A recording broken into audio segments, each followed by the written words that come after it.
Labour law 1। इस topic की शुरुआत हो रही है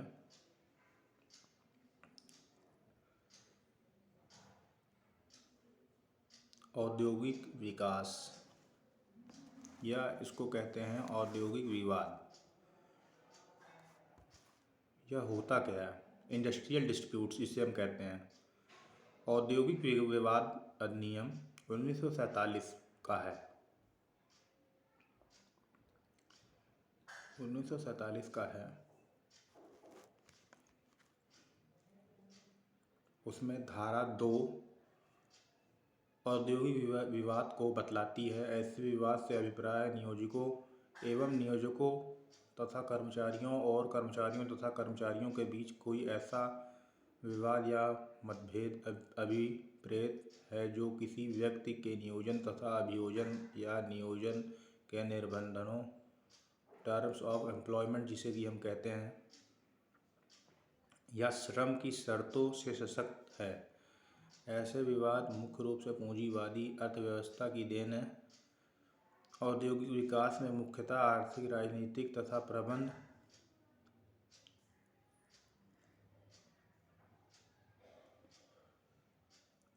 एवं व्यवस्था संबंधी 3 कारण होते हैं।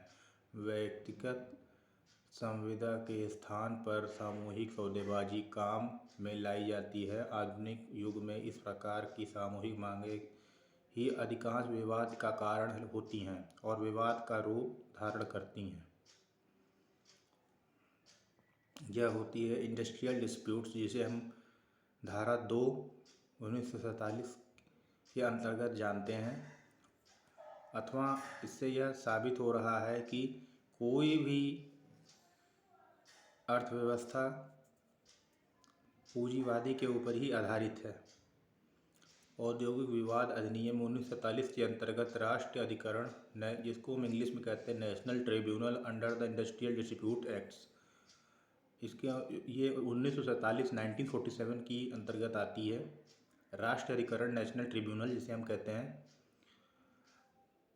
औद्योगिक विवाद अधिनियम की धारा 7 ख के अनुसार, ध्यान रखिए, धारा 7 ख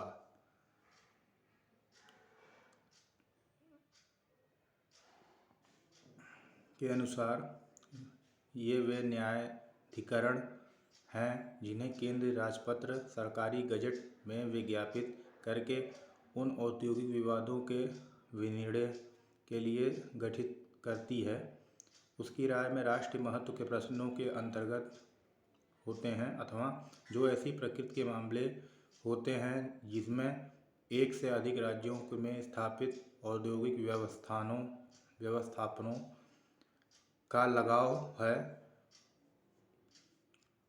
इसमें केंद्र सरकार द्वारा केवल एक व्यक्ति नियुक्त किया जाएगा और कोई व्यक्ति राष्ट्रीय न्यायाधिकरण के अध्यक्ष पद की नियुक्ति के लिए योग्य समझा जाएगा तब वह किसी उच्च न्यायालय का एक न्यायाधीश है या रहा है, अथवा वह कम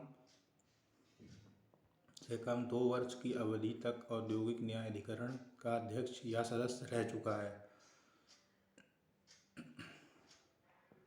पुनः यदि केंद्र सरकार उचित समझती है तो राष्ट्रीय न्यायाधिकरण के सम्मुख प्रस्तुत कार्रवाई में परामर्श देने के लिए 2 व्यक्तियों की परम शर्तदाता के रूप में नियुक्ति कर सकती है। ठीक है। कब एक व्यक्तिगत विवाद औद्योगिक विवाद बन जाता है? कब एक व्यक्तिगत विवाद औद्योगिक विवाद बन जाता है, जिसको हम इंग्लिश में कहते हैं what does an individual dispute become an industrial dispute. Mathura electric supply company limited बनाम स्टेट ऑफ यूपी 1981 1981।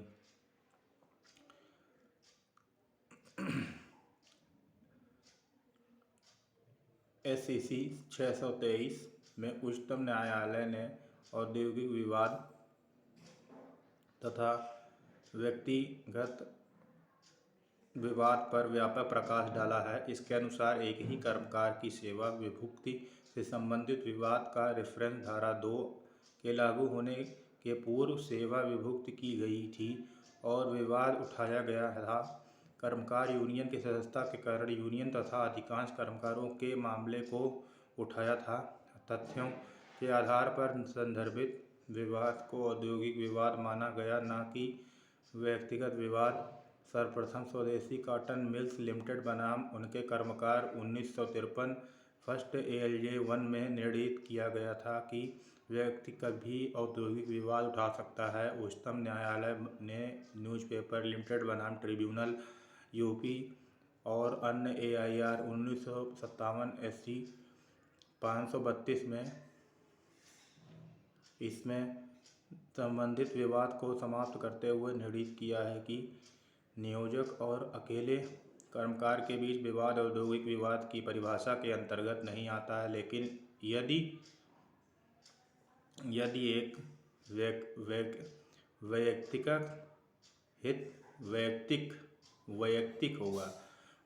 हित के संबंध में कर्मकारों का एक वर्ग विवाद उठाता है तो वह औद्योगिक विवाद माना जाएगा। किसी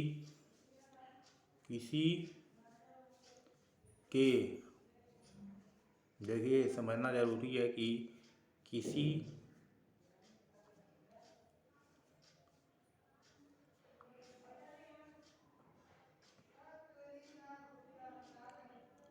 इससे संबंधित विवाद को समाप्त करते हुए निर्णीत किया कि नियोजक और अकेले कर्मकार के बीच विवाद औद्योगिक विवाद की परिभाषा के अंतर्गत नहीं आता, लेकिन यदि एक के व्यक्तिगत हित के संबंध में कर्मकारों का एक वर्ग विवाद उठाता तो वह औद्योगिक विवाद माना जाएगा। किसी एक ही व्यक्ति के विषय में कर्मकार समूह या कुछ कर्मकारों द्वारा उठाया गया विवाद निश्चित रूप से औद्योगिक विवाद होगा। यह भी आवश्यक नहीं है कि जिस व्यक्ति के बारे में विवाद उठाया गया है वह उसने उठाने वाले यूनियन का सदस्य ही हो। अल्पसंख्यक यूनियन द्वारा भी व्यक्तिगत विवाद उठाया जा सकता है। इतना ही नहीं, गैर मान्यता प्राप्त एसोसिएशन द्वारा रिट पिटीशन वाद जिसको कहते हैं फाइल किया जा सकता है। लोगों का यह एक बड़ा समूह जिनकी सामान्य व्यथा हो, चाहे वे मान्यता प्राप्त संघ के संबंधित ना भी हों, पिटीशन फाइल कर सकते हैं। बहस में औद्योगिक विवाद अधिनियम 1947 के अंतर्गत सुलह board of conciliation under the industrial act 1947 उत्तर औद्योगिक विवाद अधिनियम की धारा 5 में समझौता बोर्ड के स्थापना का उपबंध किया गया है। समझौता बोर्ड व्यक्तियों का एक निकाय बॉडी है जिसे उचित सरकार शासकीय गजट में अधिसूचना देकर किसी औद्योगिक विवाद का समझौता का अमल करने के लिए गठित कर सकती है। इसमें एक अध्यक्ष तथा 2 अथवा 4 सदस्य होंगे, जैसा कि उचित सरकार ठीक समझे। अध्यक्ष एक स्वतंत्र व्यक्ति होगा और दूसरे सदस्य ऐसे व्यक्ति होंगे जो पक्षकारों के प्रतिनिधित्व करने के लिए बराबर संख्या में नियुक्त किए जाएंगे तथा पक्षकार तथा प्रतिनिधित्व करने वाला कोई भी व्यक्ति उस पक्षकार की सिफारिश पर नियुक्त किया जाएगा। किंतु यदि कोई पक्षकार नियोजक तथा या कर्मकार कथित संस्तुति निर्धारित समय के अंदर कर सकने में असफलता होती है तो उचित सरकार ऐसे व्यक्तियों को नियुक्त करेगी जैसा कि सरकार उस पक्षकार का प्रतिनिधित्व करने के लिए उचित समझे। बोर्ड के सदस्यों की संख्या या तो 5 होगी या 3। दोनों पक्षों के नियोजक तथा कामगार एक प्रतिनिधियों की संख्या समान रहेगी। यह एकदम स्पष्ट है कि औद्योगिक विवाद अधिनियम जो होता है वह बराबर से हर आदमी को नियुक्त या पक्षकार प्रतिनिधित्व करने के लिए ही है। सरकार ऐसे व्यक्ति को नियुक्त करके अपना काम करवा सकती है। उसमें सदस्य की संख्या भी बिल्कुल एकदम निर्धारित रूप से साफ कर दी गई है। तो इस समझौता अधिकारी के कर्तव्य, ड्यूटीज ऑफ कंसिलेशन ऑफिसर। समझौता अधिकारी के कर्तव्य जैसा कि धारा 12 का 1 में निर्धारित है 2 प्रकार के हैं, विवेचनात्मक और समादेशनात्मक, डिस्क्रिशनरी एंड मैंडेटरी।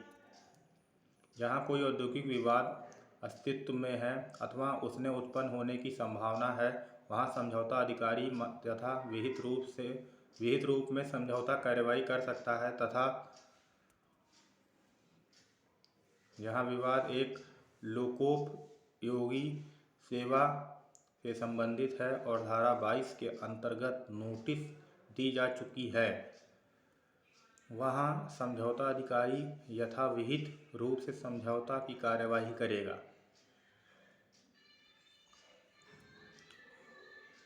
इस प्रकार पूर्ववर्ती प्रकरण में समझौता अधिकारी को सौंपा गया कर्तव्य विवेक मूलक है और वह औद्योगिक विवाद के अस्तित्व में होने या उसकी आशंका होने के तत्वों पर निर्भर करता है।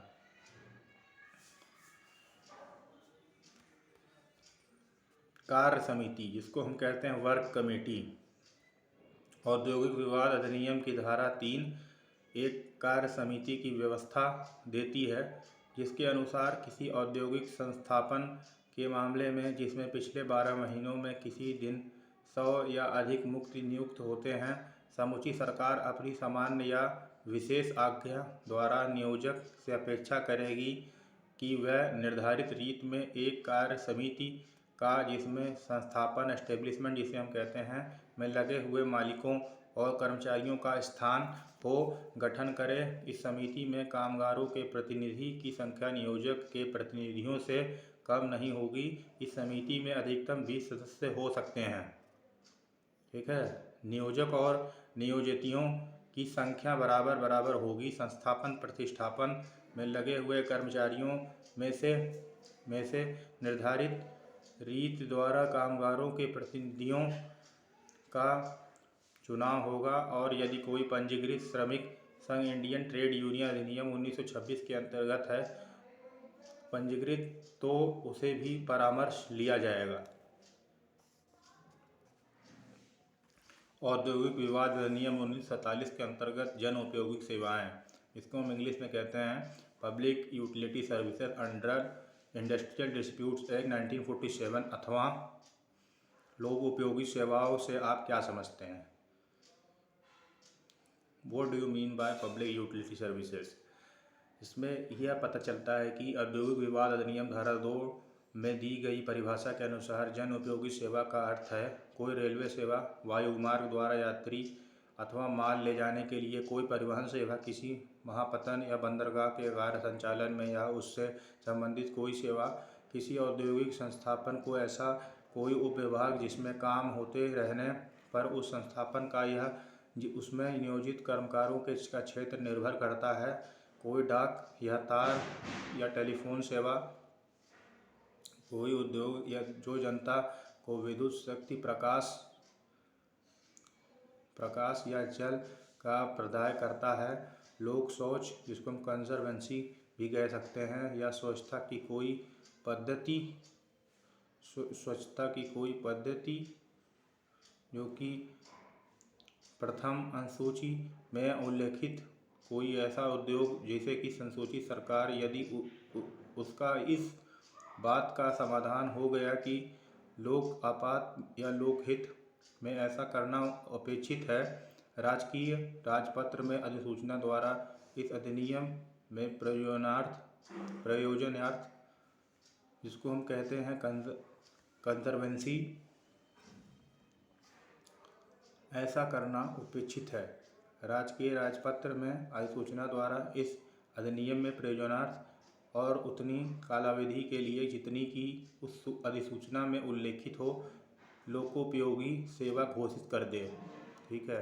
एक होता है हड़ताल, जिसे हम स्ट्राइक भी कहते हैं।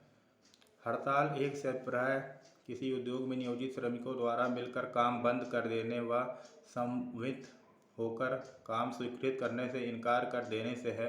औद्योगिक विवाद अधिनियम की धारा 2 क्यों के अनुसार किसी उद्योग में नियोजित कमजोर वर्ग द्वारा सामूहिक रूप से काम बंद कर देने या उनके एक वर्ग में नियोजित कमजोर वर्ग द्वारा सामूहिक रूप से काम बंद करने देने, उनके भी एक वर्ग द्वारा काम बंद कर देने या उन्हें जिस कार्य में लगाया गया है उससे करने से इनकार या साधारण समझौते द्वारा निश्चित रूप से कार्य करने से इनकार कर देने को हड़ताल ही माना जाता है। ठीक है। और एक होता है तालाबंदी। तालाबंदी क्या चीज़ है? तालाबंदी को हम इंग्लिश में कहते हैं लॉकआउट। लॉकआउट होता क्या है कि औद्योगिक विवाद अधिनियम की धारा 2L में तालाबंदी को परिभाषित किया गया है, जिससे अर्थ ये होता है कि व्यवसाय के स्थान को बंद किया जाना या कार्य को स्थगित करना अथवा किसी नियोजक द्वारा नियोजित व्यक्तियों में से किसी संख्या के में व्यक्तियों के नियोजन में बने रहने से इनकार करना। तालाबंदी का सार्थत्व है कि नियोजक द्वारा कर्मकार को नियोजन में रखने से इनकार करना। इसमें औद्योगिक क्रियाकलाप बंद करने का आशय नहीं होता। कार्य स्थगित करने का आदेश भी तालाबंदी माना जाएगा। दूसरी ओर तालाबंदी का अभिप्राय है औद्योगिक क्रियाकलाप बंद किया जाना, उसके परिणाम स्वरूप कर्मकार बेकार हो जाते हैं, जिससे कि एक होता है जबरी छुट्टी, ले ऑफ जिसको कहते हैं अंग्रेजी, ठीक है, इंग्लिश में। जब कोई नियोक्ता किसी श्रमिक को जिसका नाम उसके उपस्थित रजिस्टर में दर्ज है कुछ कारणों से एक या अधिक दिन काम देने से इनकार करता है अथवा काम देने में असमर्थ रहता है, तो उसे कार्य देने में असमर्थता या काम देने से इनकारी या जबरी छुट्टी कहते हैं। इसके अंतर्गत श्रमिक तो कार्य के घंटों में उपस्थित हो जाते हैं, परंतु मालिक उनको कार्य नहीं दे पाता है। औद्योगिक विवाद अधिनियम के धारा 2 के में दी गई परिभाषा के अनुसार किसी ऐसे श्रमिक को जिसका नाम रजिस्टर रोल उपस्थित रजिस्टर में दर्ज है और जिसकी छटनी नहीं हुई है, कोयले, विद्युत शक्ति या अन्य सामग्री में भी कमी, स्टॉक का अभाव, यंत्र में खराबी या अन्य किसी कारणवश नियोजन देने में नियोजक की असमर्थता या अस्वीकृति से है। परिभाषा के आधार पर हम यह कह सकते हैं कि जबरी छुट्टी नियोजक के द्वारा मजबूर होकर कुछ कारणों दी जाती है, जानबूझकर नहीं। जबरी छुट्टी सदैव अस्थायी होती है, ठीक है। एक होता है तालाबंदी, कामबंदी और छटनी में अंतर क्या होता है, ये समझना बहुत आवश्यक है, क्योंकि इसको अगर नहीं समझा जाएगा तो यह चीज़ कभी क्लियर नहीं हो सकती। Difference between lockout, lay off and retrenchment. ये होता क्या है, रिट्रेंचमेंट जिसको हम कहते हैं छटनी के रूप में आता है सामने।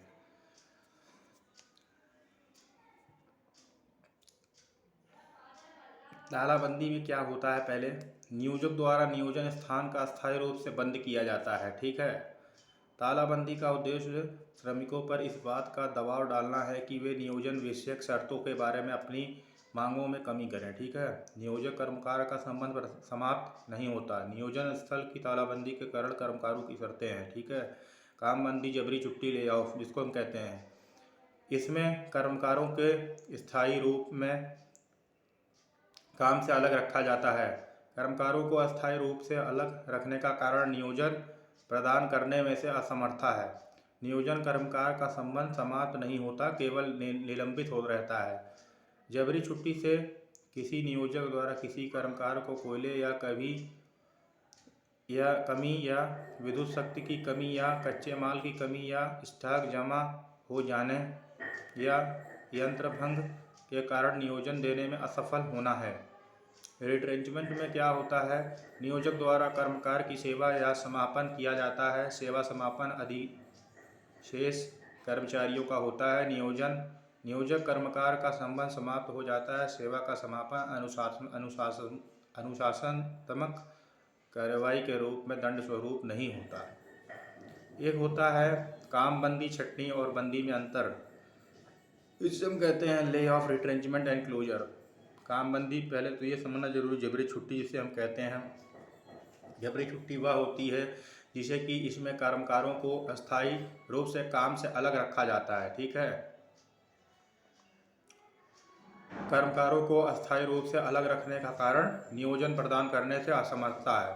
नियोजक कर्मकार का संबंध समाप्त नहीं होता, केवल निलंबित रहता है। जबरी छुट्टी से किसी नियोजक द्वारा किसी कर्मकार को कोयले की कमी या विद्युत शक्ति की कमी या कच्चे माल की कमी या स्टॉक जमा हो जाने या यंत्र भंग के कारण नियोजन देने से असफल होती है, ठीक है। छटनी जिसे हम कहते हैं रिट्रेंचमेंट। नियोजक द्वारा कर्मकार को सेवा या समापन किया जाता है। सेवा समापन अधिशेष कर्मचारियों का होता है। नियोजक कर्मकार का संबंध समाप्त हो जाता है। सेवा का समापन अनुशासनात्मक कार्रवाई के रूप में दंड स्वरूप नहीं होता है। बंदी जिसे हम क्लोजर कहते हैं, बंदी संपूर्ण व्यापार की अंतिम तथा अखंडनीय समय समीप समाप्ति है। बंदी या आशय कुछ भी हो, नियोजक को भी बंद करके नियोजक ऐसी सौदेबाजी को समाप्त कर देता है। बंदी में कर्मकारों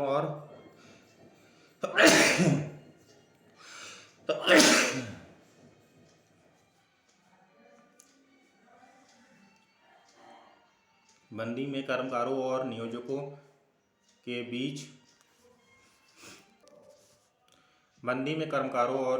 बीच नियोजन का संबंध समाप्त हो जाता है। बंदी की प्रक्रिया लंबी होती है। इसमें कर्मकारों को प्रतिकार प्रदाय होता है। क्या हड़ताल अवधि में कर्मकार मजदूरी पाने का हकदार है? Are workers entitled to wages for the strike period? यदि हड़ताल वैध लीगल तरीके से समुचित नोटिस देकर की गई है, अर्थात हड़ताल केवल उस समय वैध हो सकती है जबकि ऐसी नोटिस देने के बाद 14 दिन बीत चुके हैं किंतु 6 सप्ताह की अवधि समाप्त नहीं हुई है, तो कर्मकार हड़ताल अवधि में मजदूरी पाने का हकदार होंगे। यदि हड़ताल अवैध इलीगल अर्थात समुचित नोटिस देकर नहीं की गई है तो कर्मकार इस अवधि में मजदूरी पाने का हकदार नहीं होंगे। ANZ ग्रिंडलेज बैंक बनाम SN खत्री एवं अन्य 1994 जिसको 1994 2 LLJ 836 SC के मामले में सिंडिकेट बैंक बनाम का उमेश नायक के में उच्चतम न्यायालय द्वारा दिए गए विनिश्चय का अनुसरण करते हुए बम्बई उच्च न्यायालय ने यह अभिनिर्णित किया कि यदि हड़ताल अवैध है तो उसके उचित होने का प्रश्न नहीं उठता है और लोकोपयोगी सेवा में कार्यरत कर्मचारी हड़ताल की अवधि की मजदूरी पाने के हकदार तब तक नहीं होंगे जब तक कि वे यह सिद्ध नहीं कर देते कि हड़ताल वैध और उचित थी। मैसर्स बलदेव सौंफ फैक्ट्री के प्रबंधकगण बनाम दिल्ली प्रशासन एवं अन्य 1995 2 LLJ 376 दिल्ली के मामले में दिल्ली उच्च न्यायालय में यह अभिनिर्णित किया कि चूँकि हड़ताल नियोजकों को नोटिस देने के पश्चात की गई, अतएव हड़ताल में भाग लेने हेतु कर्मकार की सेवा का पर्यवसान नहीं किया जा सकता है। श्रम न्यायालय में से यह नहीं कहा कि हड़ताल अवैध और अनुचित थी, अतएव कर्मकारों का मजदूरी का दावा उच्चतम न्यायालय के सिंडिकेट बैंक बनाम के उमेश नायक 1994 2 LLJ 836 सुप्रीम कोर्ट के विनिश्चय से बाधित नहीं था और कर्मकारों को हड़ताल में भाग लेने के कारण सेवा से प्रयुक्त नहीं किया जा सकता। कर्मकारों की छंटनी के लिए पूर्वभाव्य शर्तें। The conditions precedent to retrenchment of workman. औद्योगिक विवाद अधिनियम 1947 की धारा 25(4) में निर्धारित है कि वैध रूप से छंटनी करने के संबंध में वांछनीयताओं का पूरा किया जाना आवश्यक है। यह शर्तें एक ऐसे कर्मचारी की छंटनी के संबंध में लागू होती हैं जो कि 1 वर्ष से कम की अवधि से निरंतरित सेवा में नहीं रहा है। इस धारा के प्रयोजन हेतु निरंतरित सेवा का निर्धारण धारा 25(ख) के अनुसार किया जाएगा। निरंतरित सेवा का निर्धारण हेतु निर्धारित दोनों की गणना करते समय रविवार एवं अवकाश के ऐसे अन्य दिनों की भी गणना की जाएगी जिन दिनों की मजदूरी का भुगतान कर्मकार को किया गया है। यह समझा जाएगा कि ऐसे सभी दिनों में जिनके लिए मजदूर का भुगतान किया गया है, कर्मकार ने वास्तविक रूप से कार्य किया है। यह धारा एक वैध छंटनी के लिए 3 शर्तें विहित करती है। कर्मकार को लिखित रूप में छंटनी के कारण का उल्लेख करते हुए 1 मास की नोटिस दी जानी चाहिए। छंटनी की नोटिस की अवधि बीत जाने के बाद प्रभावी होनी चाहिए। यदि इस प्रकार की कोई नोटिस नहीं दी गई है तो कर्मकार को उस नोटिस की अवधि एक एवज में मजदूरी दी जानी चाहिए। कर्मकार की छंटनी के समय प्रत्येक 1 वर्ष की निरंतर सेवा या 6 महीने से अधिक के उसके किसी भाग की निरंतरित सेवा के लिए 15 दिनों की मजदूरी के बराबर प्रति कर भुगतान किया गया हो। समुचित सरकार को या समुचित सरकार द्वारा उल्लिखित प्राधिकारी को सरकारी राजपत्र में अधिसूचना के द्वारा विहित रीत से नोटिस दे दी गई हो। छटनी से संबंधित नोटिस के उपबंधों औद्योगिक विवाद केंद्रीय नियमावली 1958 के नियम 76 में विहित है। बंदी और तालाबंदी में अंतर क्या है? Distinction between closer and lockout. बंदी और तालाबंदी में निम्नलिखित अंतर है। बंदी में कर्मकारों और उनके नियोजक के बीच नियोजन के संबंध समाप्त हो जाता है, जबकि तालाबंदी में उनके बीच में यह संबंध समाप्त नहीं होता है बल्कि बना रहता है। बंदी की दशा में कोई औद्योगिक विवाद बंदी के कारण नहीं होता है, बल्कि कुछ अन्य ऐसे कारण होते हैं जिनसे विवश होकर नियोजक बंदी की घोषणा करता है, जैसे कि स्पर्धा, कच्चे माल की ऊंची दर और उसका प्राप्त न होना, कच्चा माल के आयात पर भारी करों का आरोपण, निरंतर घटा होना आदि। जबकि तालाबंदी मुख्य रूप से किसी औद्योगिक विवाद के बने रहने या उसकी आशंका के कारण से ही की जाती है। तालाबंदी से नियोजन के स्थान को नियोजक द्वारा बंद कर दिए जाने से बंदी की स्थिति तो दिखाई देती है, किंतु ऐसी बंदी स्थायी नहीं बल्कि अस्थायी होती है और कारोबार सचमुच बंद नहीं किया जाता है बल्कि कुछ समय के लिए निलंबित रहता है। किंतु बंदी में न केवल व्यापार के स्थान को ही सदा के लिए बंद कर दिया जाता है बल्कि व्यापार को भी सदा के लिए बंद कर दिया जाता है और इस प्रकार उस संस्थापन की कानूनी हैसियत या उसका विधिक अस्तित्व ही समाप्त हो जाता है। तालाबंदी प्रतिशोध की भावना ऐसे किया जाता है। बंदी के अनेक कारण होते हैं। तालाबंदी की में प्रक्रिया सरल होती है, इसके विपरीत बंदी की प्रक्रिया लंबी होती है। इसमें कर्मकारों के प्रतिकर प्रदेय होता है। अंत में आए और पहले जाए संक्षेप में व्याख्या कीजिए। Last come and first go, explain in brief इसको कहते हैं, जो कि औद्योगिक विवाद नियम 1947 की धारा 25(6) के अनुसार छटनी के लिए अंत में आए और पहले जाएं, last come and first go के प्राकृतिक न्याय के सिद्धांत का पालन आवश्यक है। फिर भी कारणों का उल्लेख करते हुए नियोजक इस सिद्धांत से विपरीत छटनी कर सकता है। विशेष रूप से वहाँ कर्मकारों की नियुक्ति कैटेगरी वाइज नहीं होती है, जैसे दक्ष, अदक्ष या अर्धदक्ष। छटनी करते समय आमतौर से सर्वप्रथम उन्हीं को छांटा जाएगा जो नियुक्ति की दृष्टि से सबसे पीछे हैं और जब तक कि इस संबंध में नियोजक और कर्मकार के बीच कोई अनुबंध न हो, अर्थात अवर्ता एवं प्रवर्ता ही उसका मूल आधार है, विदेशी नागरिक को यह लाभ नहीं मिलेगा। पेरी एंड कंपनी बनाम टी.सी. पाल और अन्य 1990 सेकेंड LLJ 429 को में स्पष्ट कहा गया है कि छटनी के पूर्व नियोजक को श्रमिकों की वरीयता सूची घोषित करनी चाहिए, जिससे इस धारा का अनुपालन हो सके। छटनी विभाग अनुसार होगी, अतः धारा 2(6) और धारा 11 के प्रावधान के उल्लंघन के लिए प्रतिकार ही देना उचित होगा, बहाली नहीं। सीजनल वर्क पर दिहाड़ी मजदूर का अनियमित नियुक्ति पर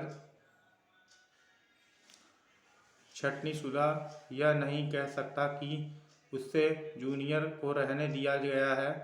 ऐसे बैंक वेजेज के साथ बहाली करने का निर्देश उचित नहीं होगा, जैसे कि श्रम न्यायालय ने दिया जाएगा। एक मुश्त 75,000 रुपये बतौर प्रतिकर देने के ऐसे मामले में आदेश देने के उच्चतम न्यायालय को न्याय संगत माना है। अनुचित श्रम अभ्यास, जिसे हम कहते हैं अनफेयर लेबर प्रैक्टिसेस।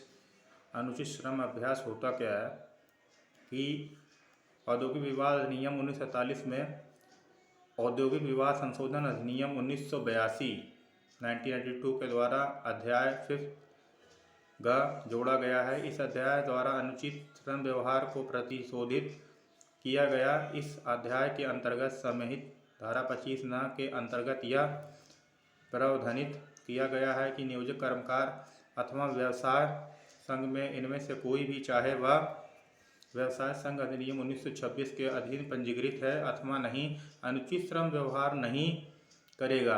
अधिनियम की धारा 25 अनुचित श्रम व्यवहार कृत्य के किए जाने की दशा में दंड का प्रावधान करती है। इस धारा अनुसार जब कोई व्यक्ति, चाहे वह नियोजक हो अथवा श्रमिक अथवा व्यवसाय संघ का पदाधिकारी, यदि वह अनुचित श्रम व्यवहार की कार्रवाई करता है तो वह 6 माह तक की कारावास और 1000 रुपये तक का जुर्माना से दंडनीय होगा। औद्योगिक विवाद संशोधन अधिनियम के जरिए एकमात्र अनुचित श्रम व्यवहार को प्रतिशोधित अथवा दंडनीय बनाया गया है, बल्कि अनुसूची 5 को जोड़ते हुए उन विभिन्न कृत्यों को सूची को भी उल्लिखित किया गया है जिन्हें अनुचित श्रम व्यवहार की श्रेणी में रखा जाएगा।